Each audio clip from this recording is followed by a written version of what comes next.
వల్లభనేని వంశీ మరో కబ్జా. తన అనుయానుల ముసుగులో ఇదో పెద్ద స్కామ్. విషయానికి వస్తే గన్నవరం పట్టణ శివారులోని చంద్రిక అయోధ్య గృహ సముదాయం వివాదం ముదురుతోంది.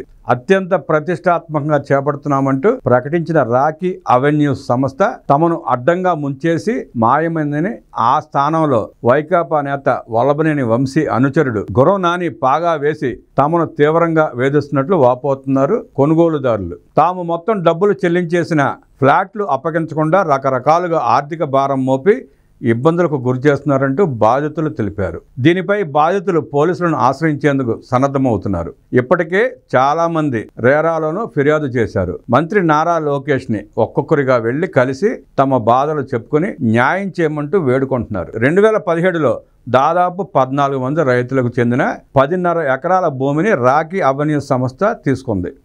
65.35% భాగస్వామ్యంతో ఒప్పందం చేసుకుంది. 670 ప్లాట్లతో కూడిన గృహ సముదాయ నిర్మాణం ఆరంభించింది. 2019 వరకు పనులు వేగంగానే జరిగాయి. కానీ వైకాపా ప్రభుత్వం గద్దెనెక్కాక పరిస్థితి దారుణంగా మారిపోయింది. ప్రభుత్వ విధానాలతో ఇసుక ఇతర సామాగ్రి దొరకక నిర్మాణాలు కుంటుపడ్డాయి. రాకీ సంస్థ ఆర్థికంగా దివాళా తీసింది.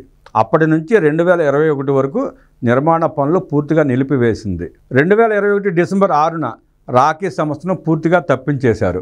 వైకాపా సర్కారు అధికారంలో ఉండడం, స్థానికంగా వల్లభనేని వంశీ చక్రం తిప్పడంతో గుర్రం నాని చంద్రిక అయోధ్య అపార్ట్మెంట్లను హస్తగతం చేసుకున్నాడు. భూములు ఇచ్చిన వారిలో నాని కూడా ఉండడంతో ఇదే సాకుగా చూపించి మొత్తం పాగా వేశారు.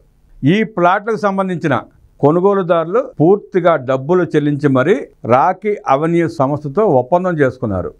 వారి ఒప్పందాలతో గుర్రం నానికి ఎలాంటి సంబంధం లేదు.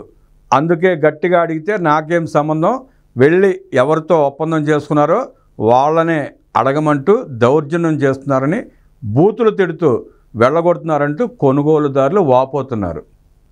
తాము వెళ్ళిన బయట సిబ్బందిని పెట్టి గేటు దాటి లోపలికి రానివ్వకుండా ఇబ్బందులకు గురి చేస్తున్నారని బాధితులు తెలిపారు. చంద్రిక అపార్ట్మెంట్లలో కొనుగోలు చేసిన వారిలో చాలామంది విజయవాడ, హైదరాబాద్తో పాటు విదేశాల్లోనూ ఉన్నారు. వారంతా పూర్తిగా డబ్బులు చెల్లించినప్పటికీ ఇంతవరకు ప్లాట్లు కేటాయించలేదు. అదనంగా ఇంకా చెల్లించాలంటూ డిమాండ్ చేస్తున్నారని వాపోతున్నారు. ప్రస్తుతం అపార్ట్మెంట్ల నిర్మాణానికి భూములు ఇచ్చిన మిగతా రైతులు కూడా తమకు అన్యాయం జరిగిందని ఒప్పందం చేసుకున్న రాకీ అవెన్యూస్ సంస్థ యజమాని కల్పించకుండా పోయి తమను మోసం చేశారంటూ గగ్గోలు పెడుతున్నారు. చంద్రిక అయోధ్య అపార్ట్మెంట్లకు ఆనుకునే మరో 5 ఎకరాల భూమిని రాకీ అవెన్యూస్ సంస్థ అభివృద్ధికి తీసుకుంది. ఇక్కడ ఫేజ్ 2 కింద అపార్ట్మెంట్లను ఆరంభించింది. దాదాపు 100 మంది వరకు ఈ ప్లాట్ల కోసం ఒప్పందాలు చేసుకుని డబ్బులు చెల్లించారు. వైకాపా గద్దెనెక్కే సమయానికి ఇవి పిల్లర్ల దశలో ఉన్నాయి. ఇప్పటికీ అక్కడే ఆగిపోయాయి. కొనుగోలుదారులు లబో దిబోమంటున్నారు. ఈ వ్యవహారంలో వల్లభనేని వంశీ హస్తం ఉందని కూటమి ప్రభుత్వం తమను కాపాడాలని బాధితులు వేడుకుంటున్నారు. అమరావతిలో క్వాంటమ్ వ్యాలీ ఏర్పడుతూ సిలికాన్ వ్యాలీగా మారబోతున్న ఉత్తరాంధ్ర చిన్న పెద్ద కలిపి విశాఖలో ఇప్పటికే 150 ఐటీ కంపెనీలు ఉన్నాయి. సాగర తీరానికి మరో 4 దిగ్గజ సంస్థలు Google, TCS, Cognizant, Ursa clusters తో పాటు రాబోయే 6 నెలల్లో మరో 15 భారీ కంపెనీలు రానున్నాయి.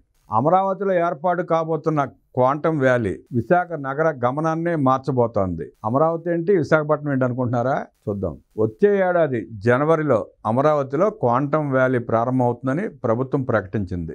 దీనివల్ల ప్రధానంగా విశాఖపట్నం, విజయవాడ నగరాలు సాంకేతికంగా అభివృద్ధి చెందుతాయని నిపుణులు చెబుతున్నారు. క్వాంటమ్ టెక్నాలజీ అందుబాటులోకి వస్తే ఇంజనీర్లకు శిక్షణ కేంద్రంగా విశాఖపట్నం మారనుంది. బ్యాక్ అండ్ సాఫ్ట్వేర్ తయారీ వంటి కార్యకలాపాలు పెరుగుతాయి. కొన్నేళ్ల తర్వాత అందుబాటులోకి వచ్చే క్వాంటమ్ టెక్నాలజీ కోసం ఇప్పటి నుంచే పని చేయాలి. క్వాంటమ్ టెక్నాలజీకి సంబంధించి హార్డ్వేర్, సాఫ్ట్వేర్ తయారు చేసే పనిని సంస్థలు ఇప్పటి నుంచే మొదలు పెడతాయి. డేటా సెంటర్, దానికి సంబంధించిన ప్రాసెసింగ్ యూనిట్లు, సాఫ్ట్వేర్ తయారీ సంస్థలు పెద్ద ఎత్తున రాష్ట్రానికి వస్తాయని నిపుణులు అంచనా వేస్తున్నారు. ఇప్పటికే విశాఖపట్నంలో ఐటీ ఎకోసిస్టమ్ ఉండటం వల్ల వేగంగా అభివృద్ధికి అవకాశం ఉంది. రాబోయే 6 నెలల్లో మరో 15 ప్రముఖ ఐటీ సంస్థలు విశాఖపట్నంలో అడుగు పెట్టబోతున్నాయని సమాచారం. ఆయా సంస్థలతో సంప్రదింపులు కొలిక్కి వచ్చాయని తెలుస్తోంది. Tata consultancy services, Google, Cognizant వంటి దిగ్గజ సంస్థలు విశాఖలో కొద్ది నెలల్లో కార్యకలాపాలు ప్రారంభించబోతున్నాయి. ఐటీ సేవలు అందించే సంస్థలతో పాటు వాటికి ప్లగ్ అండ్ ప్లే విధానంలో మౌలిక సదుపాయాలు కల్పించే సంస్థలకు ప్రాధాన్యం ఇవ్వాలని అధికారులు నిర్ణయించారు. ఏడాది వ్యవధిలో 8,230 కోట్ల రూపాయల పెట్టుబడులకు సంబంధించి వివిధ సంస్థలు ప్రభుత్వంతో ఒప్పందాలు కుదుర్చుకున్నాయి. ఇవి కార్యరూపం దాల్చితే అదనంగా సుమారు 22,500 మందికి ఉపాధి లభించనుంది. ఇప్పటికే విశాఖపట్నంలో Infosys, tech Mahindra, WNS, Patra, Conduent, fluent grid, Asian, miracles, tech survey, ప్రోవిజిల్ వంటి 15 పెద్ద కంపెనీలు కార్యకలాపాలు నిర్వహిస్తున్నాయి. ఒక్కొక్క కంపెనీ కనిష్టంగా 700 మందికి, గరిష్టంగా 5,000 మందికి ఉపాధి కల్పిస్తోంది. ఇవి కాక సుమారు 120 నుంచి 140 చిన్న కంపెనీలు ఉన్నాయి. మొత్తంగా 35,000 మందికి ప్రస్తుతం ఉపాధి లభిస్తోందని అంచనా. రాష్ట్రంలోని ఇంజనీరింగ్ కళాశాలల నుంచి ఏటా సుమారు 2,50,000 మంది పట్టభద్రులై బయటకు వస్తున్నారు. ఇక్కడ ఉపాధి అవకాశాలు లేక వేల మంది హైదరాబాద్, బెంగళూరు, ముంబై, పూణే, చెన్నై వంటి నగరాలకు వెళ్లిపోయారు. ఐటీ సంస్థలను విశాఖ తీసుకొచ్చే కూటమి ప్రభుత్వ ప్రయత్నాలతో సొంత రాష్ట్రంలో ఉపాధి దొరుకుతుందన్న ఆశలు వారిలో చిగురిస్తున్నాయి. ప్రముఖ ఐటీ సంస్థలను రాష్ట్రానికి తీసుకొచ్చేలా జరుపుతున్న సంప్రదింపులు కొలిక్కి వచ్చాయని తెలుస్తోంది. రాబోయే 6 నెలల్లో 15 భారీ కంపెనీలు విశాఖపట్నంకు రాబోతున్నాయని, ఇతర రాష్ట్రాల నుంచి పోటీ ఉన్న దృష్ట్యా ప్రస్తుతానికి వాటి పేర్లు వెల్లడించడం లేదని సమాచారం. గూగుల్ విషయానికి వస్తే విశాఖపట్నంలో కృత్రిమ మేధ data centre, cloud data centre ఏర్పాటుకు రాష్ట్ర ప్రభుత్వంతో ఒప్పందం కుదుర్చుకుంది. ఈ సంస్థకు ప్రభుత్వం మధురవాడలో 80 ఎకరాలు కేటాయించింది. సుమారు 10,000 మంది విద్యార్థులకు AI, క్లౌడ్ సర్టిఫికేషన్, మెంటార్షిప్ ద్వారా అంకుర సంస్థలకు మద్దతు, క్లౌడ్ క్రెడిట్, వైద్య రంగంలో AI ఆధారంగా పరిష్కారాలు చూపేందుకు అంగీకరించింది. Cognizant technology solutions India private limited 1,583 కోట్ల పెట్టుబడితో విశాఖపట్నంలో అత్యాధునిక క్యాంపస్ ఏర్పాటు చేయనుంది. దీని ద్వారా సుమారు 8,000 మందికి ఉపాధి లభించనుంది. ఆ సంస్థకు మధురవాడ దగ్గర 22 ఎకరాల 19 గుంటల పొలాన్ని 90 పైసలకే ప్రభుత్వం కేటాయించింది. 2030 జూన్ నాటికి మొదటి దశ క్యాంపస్ నిర్మాణాన్ని కాగ్నిజెంట్ పూర్తి చేయనుంది. విశాఖపట్నంలో ఐటీ క్యాంపస్ ఏర్పాటు కోసం టాటా కన్సల్టెన్సీ సర్వీసెస్, TCS 1,370 కోట్లు పెట్టుబడి పెట్టి 12,000 మందికి ఉపాధి కల్పించనుంది.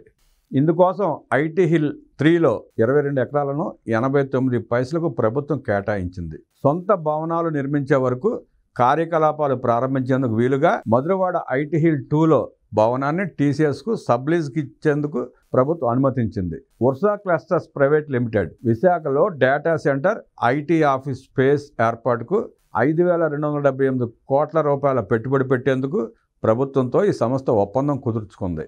దీని ద్వారా 2,500 మందికి ఉపాధి కల్పించనుంది. ఈ సంస్థకు ప్రభుత్వం కాపులపాడు దగ్గర 56.5 ఎకరాలను ఎకరా 50 లక్షల చొప్పున, ఐటీ హిల్ 3లో 3.5 ఎకరాలను ఎకరా 1 కోటి చొప్పున ప్రభుత్వం కేటాయించింది. ఉత్తరాంధ్ర సిలికాన్ వ్యాలీగా మారబోతోంది అనడానికి ఉదాహరణలు ఇవే.